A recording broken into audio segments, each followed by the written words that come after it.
Сәлем, каналға қош келдіңіздер. Романтикалық комедия жанрындағы дорамаларды ауыр жұмыс күннен кейін көріп, демалғанды жақсы көретіндерге арналған видео жазба. Ал топ 10 жеңіл романтикалық комедиялар тізімімен таныс болыңыздар. 10-ші орында нағыз сұлулық дорамасы. Вебтун желісімен түсірілген бұл дорама үйден макияжсыз шыға алмайтын оқушы қыз туралы. Басты кейіпкер Им Джугён сыныптастары түр келбетін мазақ еткендіктен кәсіби косметика мен макияж жасауды үйренеді. Жаңа мектепке ауысқан Джугён өзінің шынайы келбетін көрген жалғыз жігіт Ли Сухоға ғашық болады. Ал Ли Сухо мейірімді, келбетті мектепке танымал жігіт. 9-ші орында ауыр атлетика перісі Ким Бок Чу дорамасы. Шынайы оқиғаға негізделген бұл дорама студенттік өмір мен спортта алғашқы махаббатты сипаттайды. Ауыр атлетикамен айналысатын 20 жасар Ким Бок Чу бала кезінен керемет күшке ие. Тез ашуланатын мінезімен қатар ақ көңіл әрі тез ғашық болғыш. Ол өзін бала кезіндегі досын университетте кездестіріп, оның ағасына ғашық болады. 8-ші орында басқа оқиын дорамасы. Бұл дорама фантастика жанрында болса да, махаббат хикаясы ерекше әрі жеңіл көрсетілген. Есімдері бірде екі қыз бір мектепте оқыған.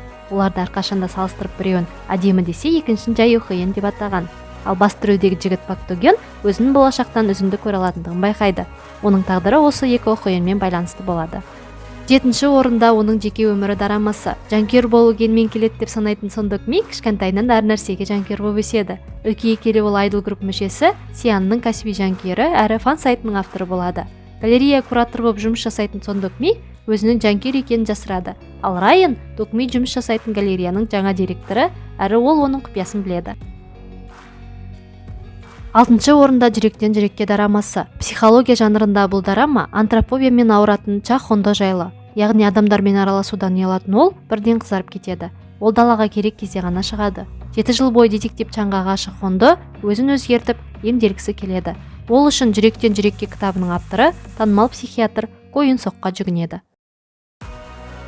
5-ші орында Бора Ди Бора дорамасы. Жаңадан шыққан бұл дорама қарым-қатынас жайлы консультация беретін танымал блогер Йон Бора жайлы. Ол өзін романтикалық қарым-қатынас бойынша нағыз маман санайды.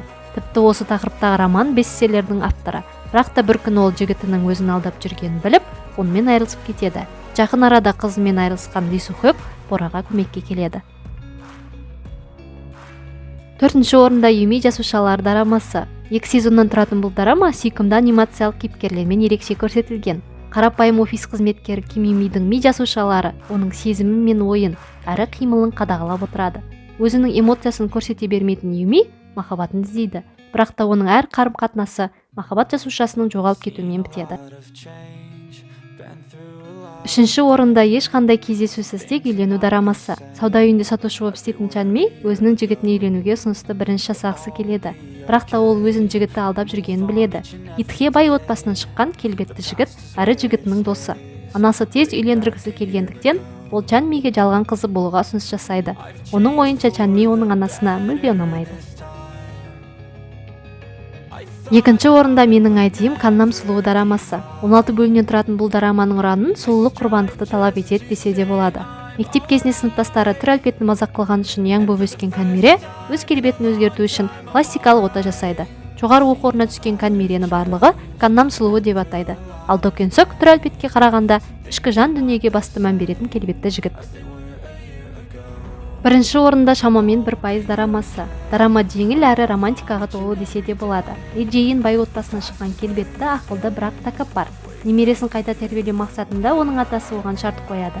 Егер Джейин мұра алғысы келсе, онда атасының өмірін сақтап қалған бастауыш сынып мұғалімімен кем дегенде оңай кездесуі керек. Шартты орындау кезінде кейіпкер қызға баяу ғашық болады. Видеоның соңына дейін көргендеріңізге рахмет. Каналға жазылып пікір қалдыруды ұмытпаңыздар.